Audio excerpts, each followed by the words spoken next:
El Sol es la estrella más cercana a la Tierra. En el otoño de 2003, liberó una cantidad de energía igual a 200.000 millones de bombas atómicas. Esto dio lugar a un maremoto de partículas cargadas de calor que iban a velocidades de más de 9,5 millones de kilómetros por hora. Fue una de las mayores tormentas solares de la historia y alcanzó la Tierra. Fue una de las mayores y más cálidas tormentas de la historia. La energía del Sol que asaltó la Tierra obligó a los astronautas del espacio a resguardarse en las zonas más protegidas de las naves. Hubo apagones eléctricos, las comunicaciones se cortaron y los aviones tuvieron que ponerse a salvo. Fue un huracán de tormentas espaciales. A pesar de que no se produjeron grandes daños, estas tormentas nos recordaron que seguimos viviendo a merced del Sol, ya que controla todos los aspectos de nuestra vida: el clima, la comida y nuestros cuerpos. Vivimos dentro de la atmósfera del Sol. Nuestro planeta y los demás del sistema solar viven bajo la influencia del Sol. Pero, ¿estará cambiando esa influencia? Cada vez es mayor. ¿Perderemos la protección que nos ofrece contra los rayos cósmicos más peligrosos? El confín dentro del que nos protege está encogiendo un poco. ¿Podrá nuestra civilización, que es tan dependiente de la tecnología, aguantar otra supertormenta solar? A veces los efectos son tan graves que pueden llegar a ser catastróficos. Pero, ¿cuándo se producirá la próxima supertormenta?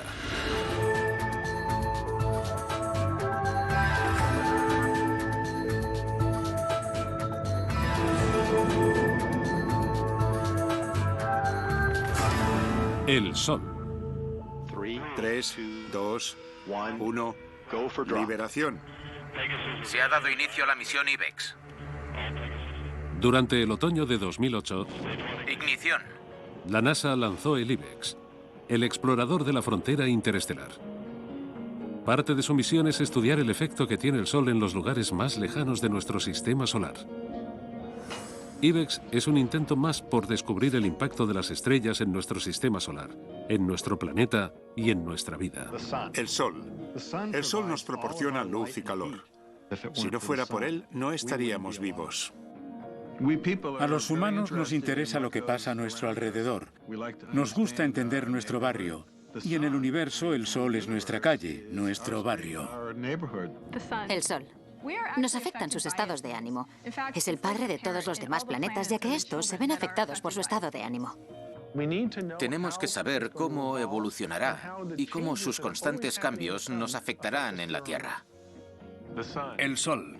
Si queremos entender el universo y las estrellas que forman dicho universo, es importante estudiar la que tenemos más cerca.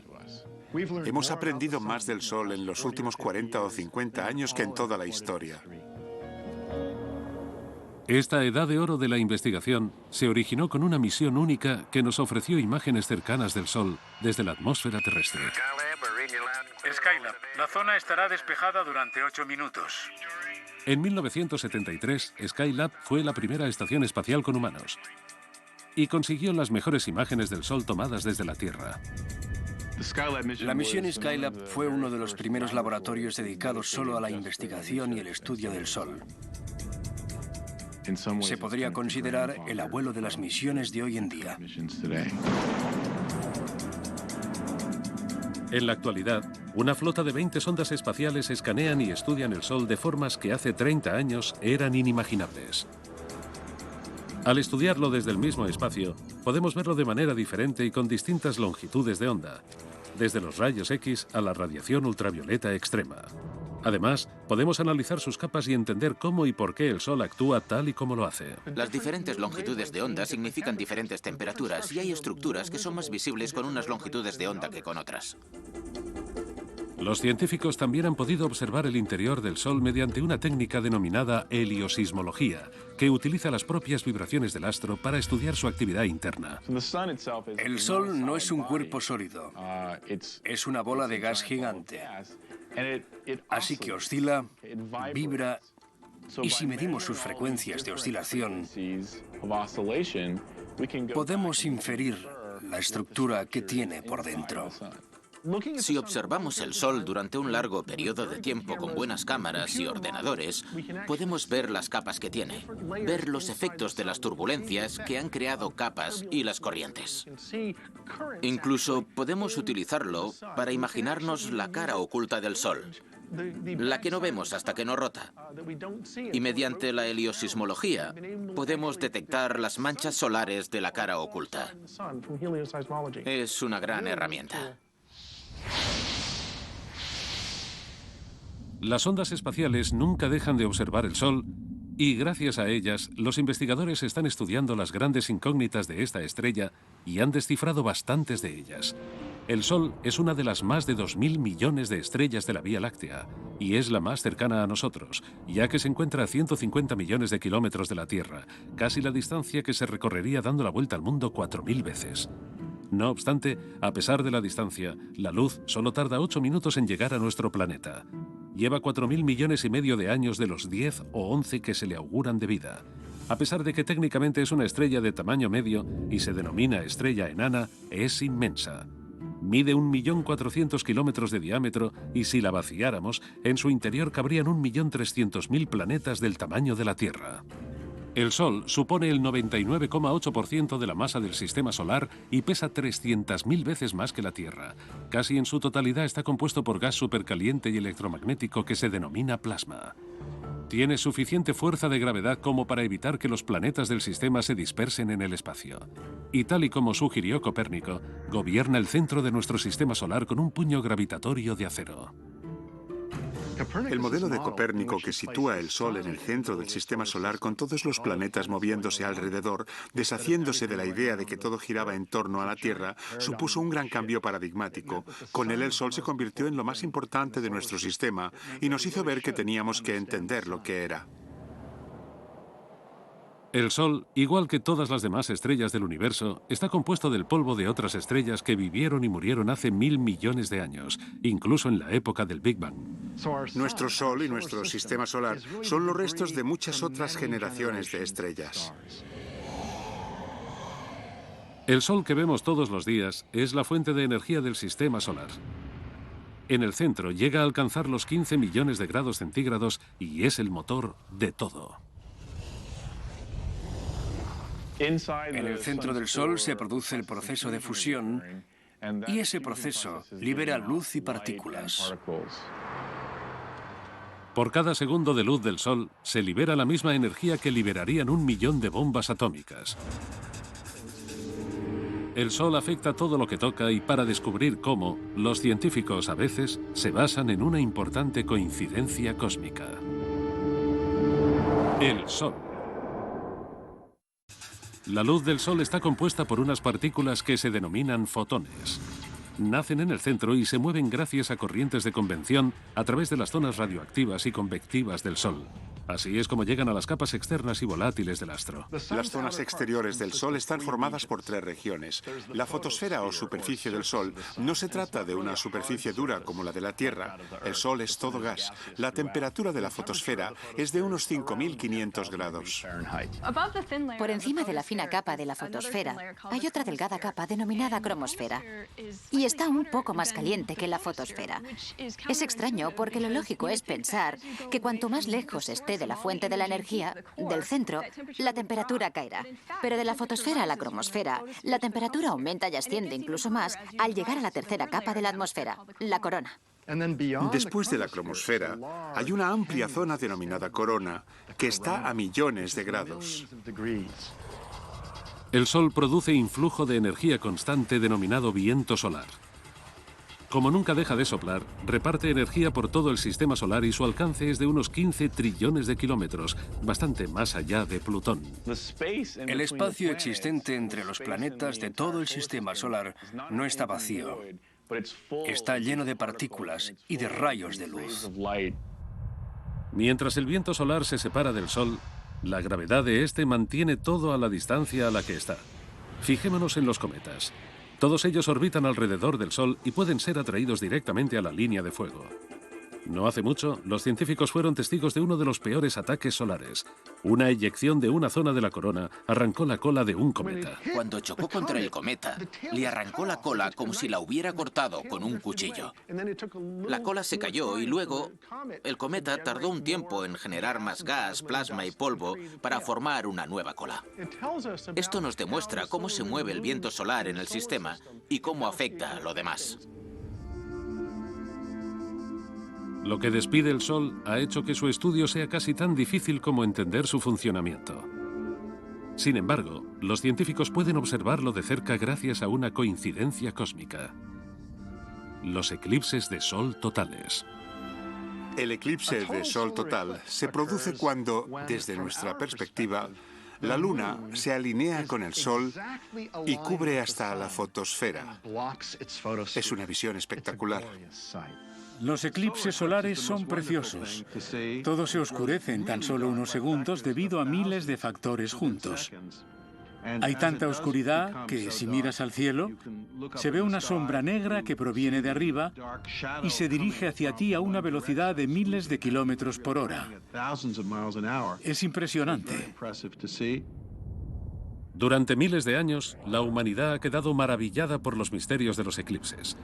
Pero para los científicos ahora supone una gran oportunidad para observar la capa exterior del Sol, la enigmática corona. Es una de las zonas más calientes del astro y su energía irradia más allá de los confines del sistema solar.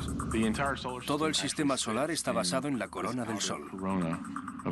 Es decir, la atmósfera del Sol baña todos los planetas. Los ingenieros que construyeron el observatorio solar y heliosférico o SOHO instalaron un eclipse artificial en la sonda espacial. Se denomina coronógrafo y es igual que un eclipse natural, ya que impide que pasen los rayos del Sol para que los científicos puedan intentar responder esta ancestral pregunta. ¿Cómo es posible que la corona solar esté tan caliente? La superficie normal del Sol, la fotosfera, está a unos 5.500 grados centígrados y en cambio la corona está a millones de grados. Si te alejas de una estufa sabes que hará más frío, pero si te alejas de la superficie del Sol hace más calor. ¿A qué se debe eso? Todo tiene origen en el centro del Sol, donde cada segundo casi 700 millones de toneladas del elemento que más hay en el universo, el hidrógeno, se convierten en helio a través de la fusión nuclear y producen una energía que se convierte a su vez en fotones o, lo que es lo mismo, luz. El centro del Sol está muy caliente, a varias decenas de millones de grados. Allí la temperatura es tan alta que los protones, los núcleos del hidrógeno, se acoplan, se unen unos a otros, se fusionan y forman helio. Y así se libera energía. Lo que sucede es que los fotones pasan por un proceso, lo que denominamos camino aleatorio, y tienen que atravesar la capa del Sol. Son absorbidos y reabsorbidos millones de veces en diferentes fotones a niveles de energía bajos. Este proceso de absorción y reabsorción puede durar unos 150.000 años. Una vez que salen del interior del Sol, los fotones solo están a 8 minutos de la Tierra, pero dejan atrás un mundo en constante movimiento. La superficie solar está en ebullición. La energía fluye desde abajo. Espirales de plasma y energía denominadas bucles coronarios recorren el Sol. Mientras las zonas más oscuras o manchas solares ocupan cientos de kilómetros. A tan solo 4.000 grados, dichas manchas son las regiones más frías del Sol y emiten menos luz que las zonas que tienen alrededor. Si cogieras una mancha solar y la colocases en el cielo lejos del Sol, sería tan brillante como la luna llena. Las manchas solares aparecen en la superficie y son fáciles de detectar, aunque su origen proviene del interior del Sol y de su compleja rotación. El Sol no rota como un cuerpo sólido. De hecho, rota más rápido por la zona del ecuador que por los polos, y esto da lugar a las manchas solares. El ecuador completa una rotación en 25 días. Las latitudes medias la completan en 30 días y las zonas de los polos en unos 35 días. Este proceso se denomina rotación diferencial y hace que el interior del Sol se mueva a velocidades diferentes, creando así un intenso magnetismo, es decir, millones de líneas de campo magnético que se entremezclan mientras el interior del astro se retuerce como una goma elástica. Esto crea presión y hace que floten. Así que llegan hasta la superficie y la atraviesan dando lugar a las manchas solares. Una vez en la superficie, las líneas de campo magnético ya inservibles impiden el paso del plasma caliente que proviene del interior y aparecen así las manchas solares. Y cuando esas manchas empiezan a retorcerse, imaginemos que hay una mancha aquí y otra aquí, y hay un campo magnético que conecta a las dos. Ese campo magnético se retuerce y hace lo que haría una goma elástica, sale disparado. Cuando sale disparado libera energía, y en el caso del Sol y de las erupciones solares, se trata de grandes cantidades de energía. Las líneas de campo magnético que vienen dadas por los movimientos de las manchas solares, a pesar de ser invisibles, se pueden observar en las dramáticas formaciones de la superficie solar, ya que producen erupciones y prominencias. Aquí es donde se origina la influencia del Sol, ya que la ruptura de estas líneas de campo magnético libera grandes cantidades de energía al sistema solar desde la estrella más cercana a nosotros. Y estas líneas de campo magnético son las que se esconden detrás de la mayoría de las teorías sobre por qué la corona tiene temperaturas más altas que la superficie. Está claro que tiene algo que ver con las líneas de campo magnético que calientan la corona. Pero es posible que haya ondas en los campos magnéticos que transporten la energía de debajo de la superficie solar hasta la corona. La sonda espacial Hinoda, que significa amanecer en japonés, se lanzó en 2006 y su misión es estudiar la interacción entre las líneas de campo magnético y la corona. Recientemente ha recogido imágenes de una de las ondas que podría ser responsable del calentamiento de esta enigmática región, las ondas de Alfvén. Las ondas de Alfvén se producen en el plasma, el gas ionizado amenazado por un campo magnético. Además, se cree que estas ondas de Alfvén podrían transportar energía turbulenta desde el interior del Sol hasta la corona y que dicha energía podría calentarla. Las energéticas ondas de Alfvén que provienen del interior del Sol podrían llegar a la superficie y provocar la vibración de las líneas de campo magnético. Gracias a la vibración y la oscilación, se friccionan con el plasma magnetizado que rodea la corona, y a través de la fricción se produce el calentamiento. Este calor que libera la corona es lo que calienta el espacio y llena el sistema solar de energía.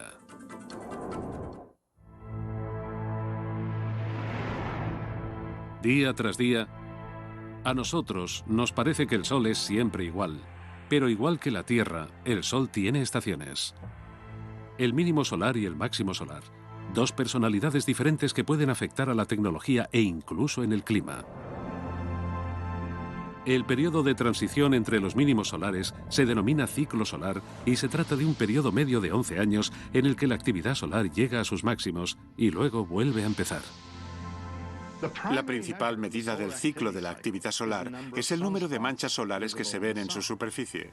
Durante el mínimo solar, el periodo de menor aparición de manchas, la actividad solar es limitada.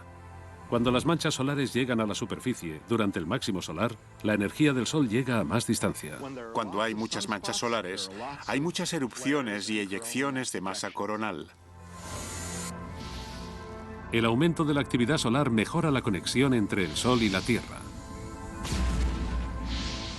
La energía que desprende el Sol puede provocar alteraciones en el entorno de la Tierra. La Tierra está rodeada por la atmósfera solar y lo que pasa en el Sol afecta a la Tierra. Así que eso es lo que llamamos clima espacial. Ahora se pretende realizar partes meteorológicos precisos del clima espacial, pero puede ser una tarea bastante complicada. El Sol es turbulento, sobre todo durante el máximo, cuando se produce el mayor número de tormentas solares. Durante el máximo solar, el campo magnético de la corona se complica mucho y hay campos magnéticos por todas partes, incluso cerca de los polos. Puede haber eyecciones de masa coronal, erupciones y tormentas solares varias veces al día. Las erupciones solares y las eyecciones de energía cercanas a las manchas solares recaen en el espacio. Como un rayo rápido y poderoso, pueden aparecer en cuestión de minutos y pueden liberar la misma cantidad de energía que 1.000 millones de megatoneladas de dinamita. Las erupciones solares liberan gigantescas cantidades de energía solar desde pequeñas zonas localizadas de la superficie de nuestro astro. Así que son eyecciones muy concentradas de energía que calientan el gas que tienen alrededor en unos 10 millones de grados. Las erupciones solares son como latigazos. Liberan mucha energía muy rápido y aceleran las partículas casi a la velocidad de la luz. Las partículas de las erupciones solares más potentes pueden llegarnos en unos 15 minutos. Pero el huracán solar del espacio aparece con las eyecciones de masa coronal. Estas gigantescas explosiones liberan 1.000 millones de toneladas de gas supercaliente y plasma al espacio interestelar. Las eyecciones de masa coronal se producen cuando la superficie solar despide una inmensa cantidad de masa y energía. Tenemos que imaginar esta inmensa cantidad de masa y energía viajando desde el Sol a gran velocidad, a veces a más de 1.600.000 kilómetros por hora. Lanzan unas burbujas gigantes de gas caliente y campos magnéticos. Salen tan rápido del Sol que producen una onda expansiva. Son las que crean las tormentas y son muy importantes para entender el clima espacial. Las ondas espaciales como SOHO han capturado imágenes del Sol lanzando grandes cantidades de energía al espacio. Pero a los científicos lo que más le preocupa es el denominado efecto halo, cuando una corona de energía rodea el coronógrafo. Esto significa que el Sol ha lanzado su mayor explosión hacia la Tierra. Y eso fue lo que sucedió en las intensas tormentas solares de 2003.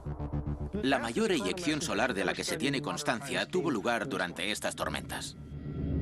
Poco después de la explosión inicial proveniente del Sol, SOHO recibió un bombardero de partículas solares cargadas, protones y electrones, que sobrecargaron la cámara y consiguieron que la imagen no se viera.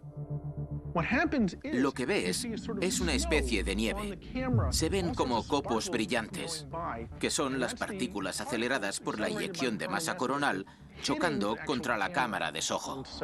Si los astronautas no están preparados para ellas, las tormentas solares pueden causarles bajas, ya que se verán expuestos en unos segundos a la radiación que normalmente se recibe durante un año en la Tierra. Si vamos a enviar astronautas a la Luna y a Marte, es importante poder determinar cuándo se producirán estas eyecciones de masa coronal y estas tormentas. Las partículas cargadas de las eyecciones son peligrosas. Contienen demasiada radiación para un astronauta. El Sol. Los astronautas y los satélites no son las únicas víctimas potenciales de las tormentas solares. Las partículas que se dirijan a la Tierra podrían interferir en nuestros campos magnéticos, provocando el caos. Cuando este material entra en contacto con el campo magnético de la Tierra, hace que suene casi como una campana. Cuando tienes un campo magnético y este se mueve, según la física, se crean corrientes. Así que se producirían corrientes eléctricas en la zona exterior de la atmósfera terrestre y estas corrientes podrían causar todo tipo de inconvenientes. Las corrientes supondrían un problema para los satélites que orbiten alrededor de la Tierra.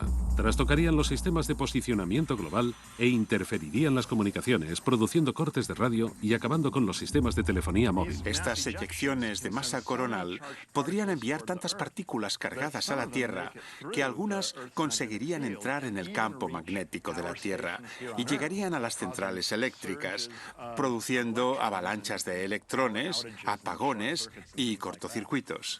En el peor de los casos, las tormentas solares pueden causar radiointerferencias excesivas y aumentar los niveles de radiación, obligando a los aviones que vuelen cerca del polo a recalcular su ruta.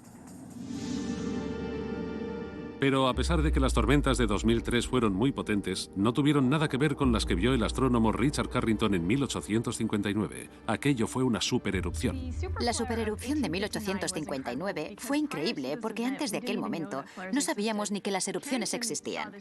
Carrington vio un gran flash en el Sol a simple vista. Y para que pudiera verlo así, tuvo que ser una erupción inmensa. Hay constancia de que algunas líneas de telégrafos funcionaron sin electricidad.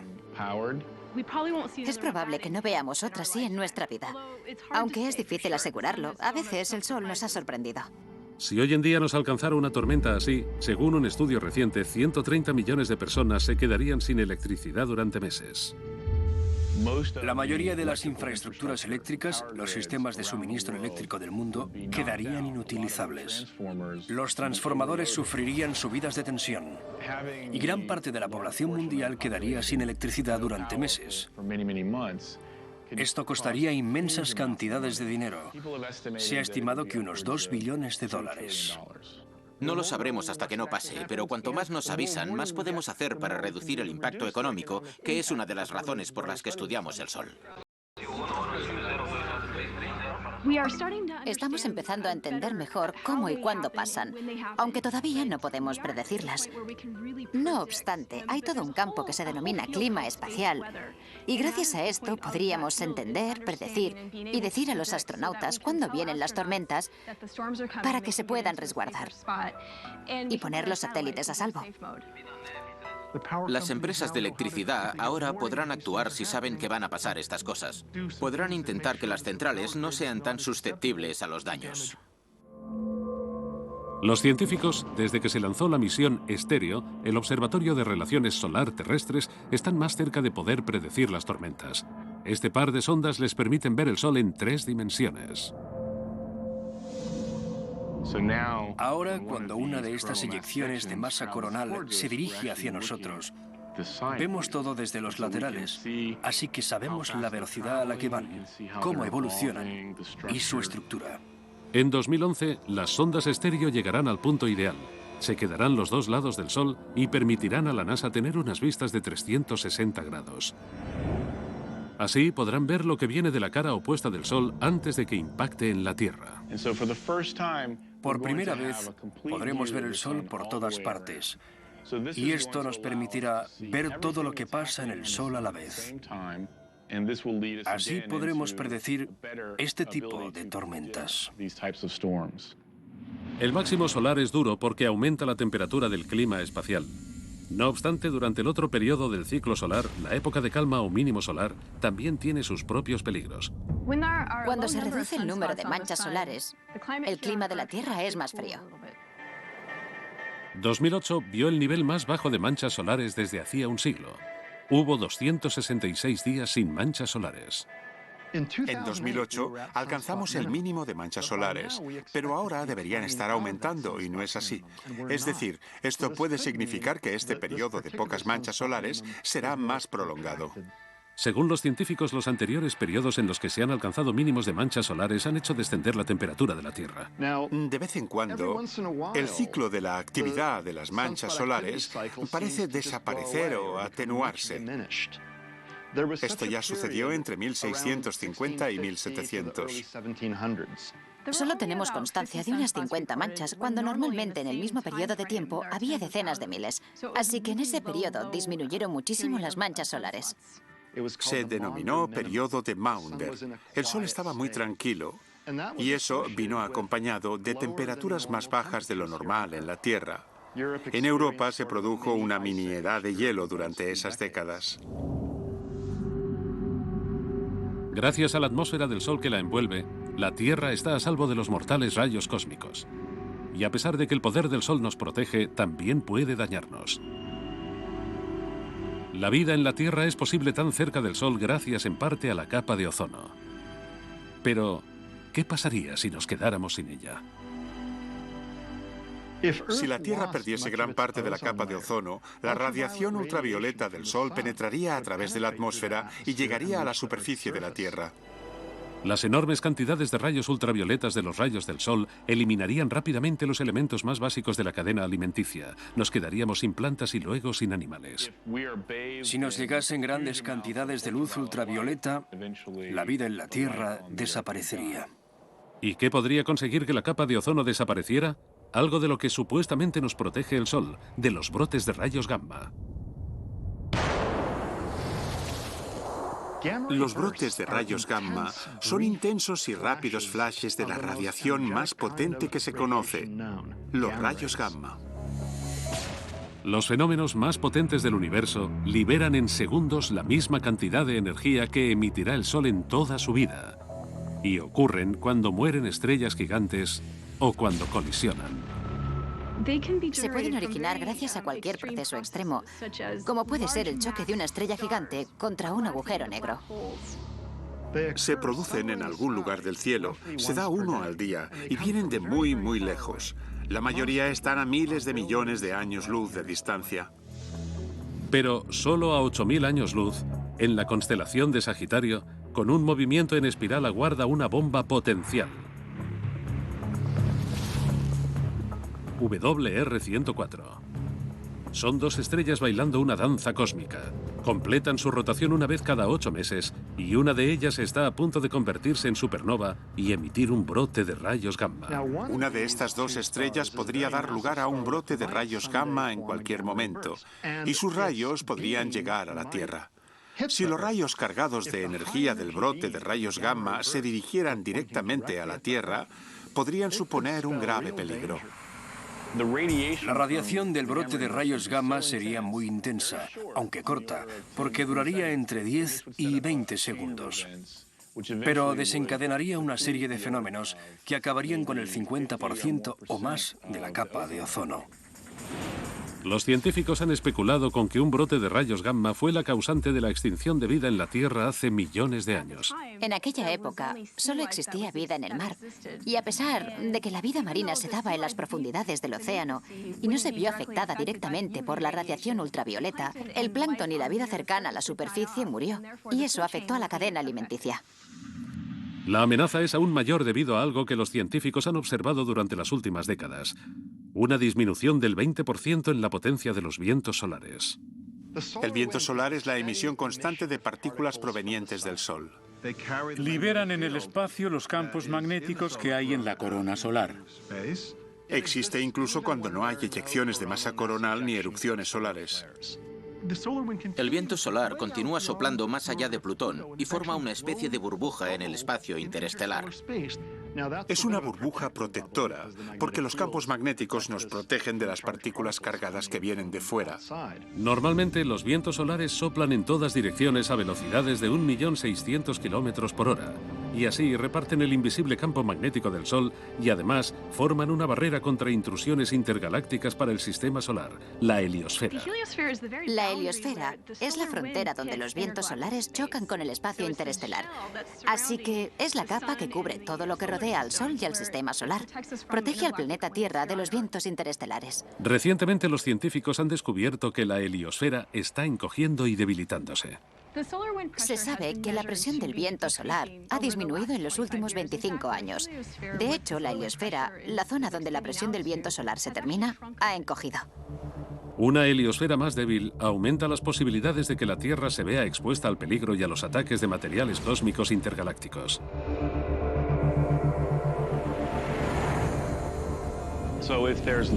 Si hay menos vientos solares, la heliosfera disminuirá y será más fácil que los rayos cósmicos entren en el sistema solar. De hecho, el número de electrones cargados de energía, una pequeña pero importante característica de los rayos cósmicos que hay alrededor de la Tierra, ha aumentado en un 20%. Parece que los electrones de los rayos cósmicos han aumentado, y es lo normal. Si los vientos solares han disminuido en un 20 o un 30% durante los últimos 50 años, la burbuja ha menguado, y lo lógico es que los rayos cósmicos hayan aumentado. Lo bueno es que vivimos en un planeta con una atmósfera y un campo magnético densos. Así que tenemos dos tipos de escudos que nos protegen. Tras miles de millones de años, el Sol y la Tierra han desarrollado el equilibrio perfecto para que la vida sea posible en nuestro planeta. El sistema solar se encuentra en la zona de habitabilidad estelar, ni muy caliente ni muy fría. El Sol nos proporciona la luz necesaria, el calor necesario y la energía suficiente para que exista nuestro planeta y la vida en él. El Sol hace posible todo lo que hay en la Tierra. El Sol es la fuente de alimentación de la Tierra, es decir, toda la energía que produce el Sol calienta la Tierra. Esto da lugar a nuestro clima. Controla nuestro clima. El Sol es básicamente la fuente de energía, nuestra batería, lo que controla todo el entorno de la Tierra. Las plantas aprovechan la energía del Sol a través de la fotosíntesis y creando carbohidratos. La gente y los animales consumen dichos carbohidratos convirtiéndolos en energía que podemos utilizar.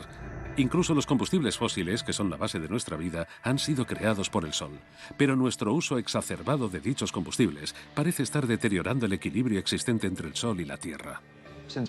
Debido a que todos los materiales vivos reciben su energía del Sol, el Sol es la fuente de todos los combustibles fósiles, ya sean los árboles o cosas que han quedado entre las rocas y han ido transformándose a lo largo de millones de años en los hidrocarbonos que nosotros conocemos, hemos recolectado y luego hemos utilizado. Los combustibles fósiles que quemamos hoy en día liberan la energía del Sol de hace millones de años, poniendo en peligro el equilibrio entre nuestro planeta y su estrella más cercana. Si quemamos todo, la atmósfera cambiará hasta llegar a ser irreconocible, mucho antes de que llegue el punto en que nos quedemos sin combustible fósil. Ya hemos visto el efecto del exceso de energía solar gracias al aumento de temperatura global. La liberación de millones de toneladas de antigua energía solar almacenada en los combustibles fósiles ha amplificado el proceso natural necesario. Ha producido el llamado efecto invernadero. Mucha gente cree que el efecto invernadero es malo. Pues no lo es porque mantiene la Tierra caliente. Sin él, los océanos se helarían. Lo malo es que haya demasiado efecto invernadero. Si hay demasiado dióxido de carbono, vapor de agua y metano en la atmósfera de la Tierra, esos gases atrapan demasiada radiación solar y entonces aumentan la temperatura media del planeta y producen el calentamiento global. Eso podría causar el deshielo de los casquetes polares y el aumento del nivel del mar, lo que sería un desastre si sucediera demasiado rápido. Así, la atmósfera no solo recogería más calor, sino que podría empezar a descomponerse. El uso continuo de la energía solar fosilizada podría producir cantidades no deseadas de radiación solar. Ahora mismo nuestra capa de ozono evita el paso de la mayoría de los rayos ultravioletas del Sol y permite que llegue la luz suficiente que nos aporta lo necesario para vivir. Cuando la luz del Sol interactúa con nuestra piel, produce vitamina D, que es muy útil. La vitamina D nos protege de un gran número de enfermedades, incluidas las enfermedades de corazón y la osteoporosis. Pero aquí también se produce un desequilibrio. Demasiado sol puede alterar nuestro ADN y provocar cáncer de piel. Para mantener el equilibrio entre el Sol y la Tierra que permite la existencia de la vida, habría que reducir el uso de la antigua energía solar y aumentar el de la energía que libera el Sol a diario. En definitiva, el Sol libera 86 miles de millones de megavatios de energía. Es decir, nuestro astro libera en 15 minutos toda la energía que se consume en la Tierra durante un año. Por ello, la explotación de esta fuente de energía ha sido el objetivo de los científicos durante años. El tamaño de este satélite solar no tiene precedentes. Se trata de una estructura de entre 55 y 65 kilómetros cuadrados cubierta con células solares que capturan la energía del astro durante las 24 horas del día y la envían a la Tierra. La NASA todavía no ha conseguido algo de esta escala, pero su trabajo en lo que respecta a la tecnología solar en el espacio ha mejorado la tecnología del planeta. Las células solares forman parte de un tipo de tecnología que ha llegado a la Tierra desde el espacio. Cuando empezamos a trabajar en los programas Apolo, Mercury y Gemini, necesitábamos centrales eléctricas en el espacio, así que las células solares fueron una fuente natural de electricidad. En la actualidad existen dos formas de aprovechar la energía solar. La energía solar térmica, que convierte la energía del Sol en calor, la concentra y con ella mueve turbinas, y las placas solares, que utilizan una tecnología basada en el silicio que convierte su energía en electricidad. También se puede aprovechar de forma indirecta mediante aerogeneradores que capturan la energía producida por el clima que el Sol ayuda a crear.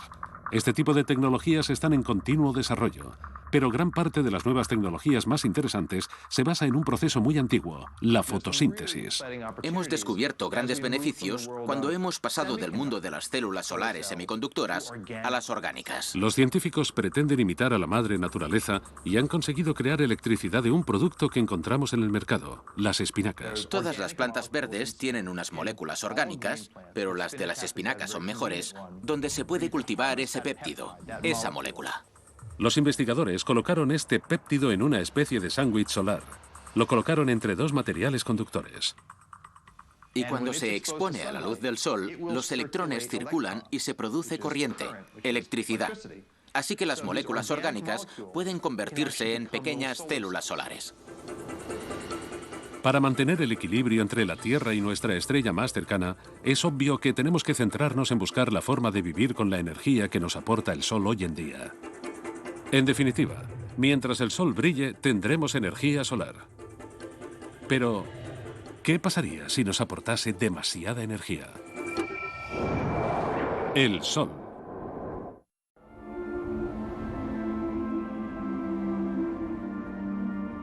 Los elementos que forman el Sol, la Tierra e incluso a los humanos provienen todos de un mismo lugar, del polvo cósmico. Es decir, de los restos de las estrellas que vivieron hace miles de millones de años. Pero tal y como murieron aquellas estrellas, también morirá nuestro Sol. En 5.000 millones de años, el Sol será mucho más poderoso, más brillante y más grande. Llegará un punto en el que el Sol queme todo su hidrógeno. Y cuando pase eso, quemará su helio. En un momento dado, el Sol se expandirá y se convertirá en una gigante roja.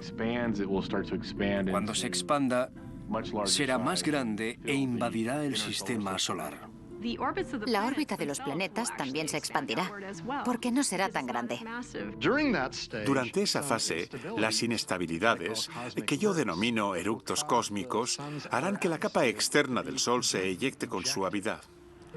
Las capas exteriores de la gigante roja se irán desprendiendo tranquilamente. Las capas internas ionizarán la nube de gas que rodea al astro y harán que brille. Así que nuestro Sol estará rodeado por nubes de gas brillantes. Formarán lo que se denomina la nebulosa planetaria, que tiene formas preciosas. Algunas son redondas, pero otras se desfiguran y tienen otras formas. Es decir, no son simétricas. Lo que quedará será el centro contraído del Sol, y no producirá energía nueva a través de las reacciones nucleares, porque ya no habrá. Así que seguirá contrayéndose y apagándose con el tiempo. Es muy similar al proceso mediante el que se crean las supernovas, pero el Sol no es lo suficientemente grande, no tiene el tamaño necesario para formar una supernova.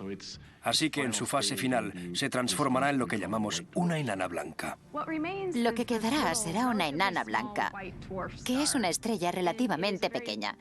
Será una estrella jubilada, feliz y tranquila. Será del tamaño de la Tierra.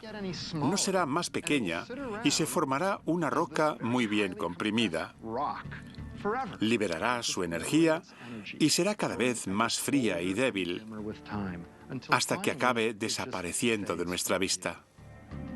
La muerte del Sol tendrá un efecto devastador en el sistema solar. Si la gran expansión no se traga a los planetas más cercanos, entre los que se encuentra la Tierra, es muy posible que cambien su órbita y se sobrecalienten. La superficie de la Tierra quedará carbonizada. Seguramente la Tierra se asará sea como sea. Hay que imaginar un Sol 1.000 o 2.000 veces más brillante que ahora. Así que la Tierra se calentará mucho y no será un lugar agradable para la vida. Es posible que se sobrecaliente antes de que muera el Sol, porque el Sol se calentará antes de convertirse en gigante roja y hacerse más grande que la órbita de la Tierra. Se calentará en algún momento y en la Tierra hará tanto calor que el agua hervirá. Los mares se evaporarán y la vida, tal y como la conocemos, dejará de existir. Si quedase cualquier cosa en la Tierra, el Sol se encogería hasta convertirse en una enana blanca y entonces la Tierra se congelaría en vez de calentarse. No será un sitio apto para la vida. Pero eso no sucederá hasta dentro de miles y miles de millones de años. Solo hace unos 50 años que tenemos cohetes y satélites en el espacio, y hablamos de miles de millones de años. Así que como mínimo, habremos viajado por el sistema solar y habremos visto sitios donde la temperatura sea como la de la Tierra ahora, o incluso habremos llegado a sitios que estén más allá del sistema solar. Con lo cual, yo no me preocuparía con lo que le va a pasar al Sol en 5.000 millones de años. El Sol nos dio la vida y es posible que nos la quite. A pesar de que la Tierra morirá, de alguna forma lo que hay en ella podrá seguir viviendo. El polvo cósmico que dio la vida a la Tierra y a sus moradores, algún día podrá convertirse en el polvo de estrellas que origine una nueva generación de planetas, estrellas y vida. En el fondo somos polvo de estrella. El carbono de las células, el oxígeno que respiramos, el calcio de los huesos y el hierro de las células sanguíneas. Todos estos elementos se crearon dentro de las estrellas mediante reacciones nucleares. Y gracias a que algunas de esas estrellas explotaron, existimos nosotros. El hallazgo de que nosotros provenimos de las estrellas es uno de los mayores descubrimientos de la historia de la ciencia.